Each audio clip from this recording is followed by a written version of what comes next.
Okay, I'm going to try to tape it. It's Sunday here in Joshua Tree, and the only public we get is the cars, so I'm going to talk to the cars passing.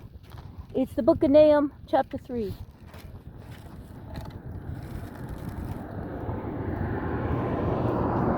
Testing. Woe to the bloody city. Woe to the bloody city. It is all full of lies and robbery. The prey departeth not.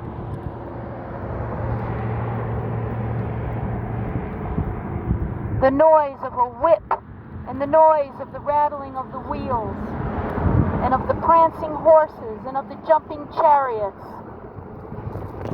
The horseman lifteth up both the bright sword and the glittering spear, and there is a multitude of slain, and a great number of carcasses, and there is none end of their corpses. They stumble upon their corpses. Because of the multitude of the whoredoms, of the well-favored harlot, the mistress of witchcrafts, that selleth nations through her whoredoms, and families through her witchcrafts.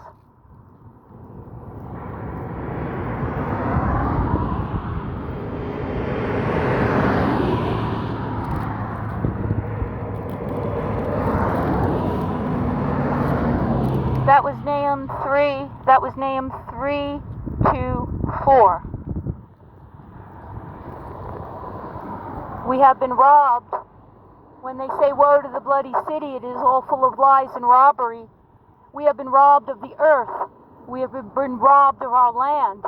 We have been robbed of our clean water. And when Nahum talks about the horsemen lifting up the sword, the bright sword and the glittering spear, and a great multitude of slain, and a great number of carcasses, that's the automobile industry. That's what that's done to us. And verse 4, I know a lot of people don't want to face that, but it's reality. And verse 4, because of the multitude of the whoredoms of the well-favored harlot, the mistress of witchcrafts, that selleth nations through her whoredoms and families through her witchcraft. That's the media. That's the radio, the newspapers. When you go put gas in your car and the radio comes on, that's the well-favored harlot. That's the witchcrafts. And now I'm going to skip to chapter 3. Chapter 3. Verse 14 to the end.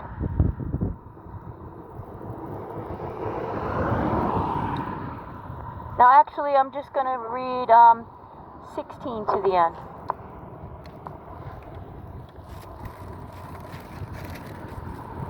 No, actually I'll read 14 to the end. Draw thee waters for the siege. Fortify thy strongholds. Go into clay and tread the mortar. Make strong the bricklin. There shall the fire devour thee. The sword shall cut thee off. It shall eat thee up like the cankerworm. Make thyself many as the cankerworm. Make thyself many as the locusts. Thou hast multiplied thy merchants above the stars of heaven. The cankerworm spoileth and flieth away. Thy crowned are as locusts, and thy captains as the grasshoppers, which camp in the hedges in the cold day. But when the sun ariseth, they flee away, and their place is not known where they are. So verse 4 is talking about drawing waters for the siege. Well, guess what? When they cut off the water supply and the food supply, what the word is saying is, it doesn't matter. You could fortify yourself. You could draw the waters for the siege. You could go into the clay. You could go into the mortar. But the fire is still going to devour you. The sword is going to cut you off. It's going to eat thee up like the cankerworm.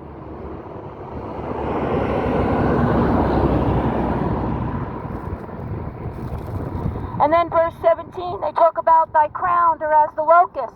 Your so-called presidents, I'll tell you, they're not my president. The only president I have is Yahweh, the creator of the whole world. That's the only president I know. That's the only president I'm loyal to. The rest of these people, I don't know who they are, and I don't want to know. Verse 17 says, thy crowned are as the locusts. Your presidents, these people that call them presidents, they're locusts. They're like locusts. They eat up every green thing. That's why they created the automobile industry. It eats up every green thing. It covers over the grass. It covers over the earth. It covers over our water. Your captains are like the locusts. Your crowned are as the locusts. Your captains, that means your military leaders, right? Meanwhile, they're not the military. We are. We, the people, have always been the military. That's why they weakened us. The so-called military, that's nothing more than the strong arm of the mafioso that calls themselves government. So your captains are as the great grasshoppers. So the military are like grasshoppers. They do the same thing that the crown does. They eat up every green thing. They blow up bombs. They kill men, women, and children. They practice biochemical warfare against their own people. They're grasshoppers.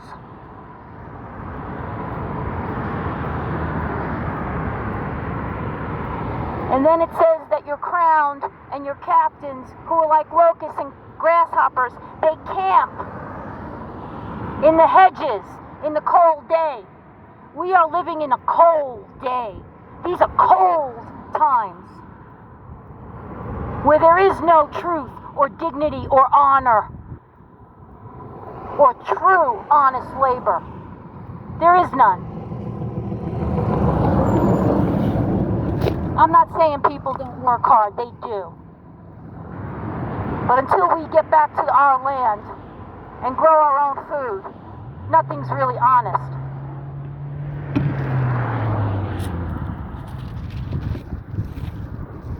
So basically it's saying that your captains and your crown, they camp in the hedges in the cold day. You know what the hedges are symbolic of in 2020 high-tech days that we live in? The hedges are the radio. The radio. TikTok, Facebook, what I'm doing, I'm hiding behind the hedges right now. The camera. Right? The camera. The radio. When you go get your gas at your pump and you hear that radio on, that's your captain speaking. That's your crowned hiding behind that radio and the newspaper. At any given moment, that grasshopper called the president, that military leader, that grasshopper can say, sorry folks, you're all on lockdown.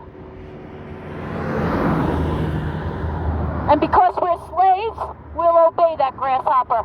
We will obey him. A lot of people won't, and that's the only thing that's going to save this country is the people that say, no, I'm not obeying a grasshopper and a locust. And then it says in Nahum that when the sun comes out, the grasshoppers and the locusts, the captains and the crowned, they flee away. And what that means is when the truth finally comes out that these machines, airplanes, cars, are nothing more than a tool of a bunch of evil grasshoppers and locusts that call themselves presidents and military leaders, when the truth comes out and the people take back their land and their water and start arresting anyone that pollutes their environment, when the truth comes out, you're not going to be able to find Alexander Make Me Great Again. You're not going to even be able to find Bush and Biden and all these people. They're going to be gone. You're not going to know where they are.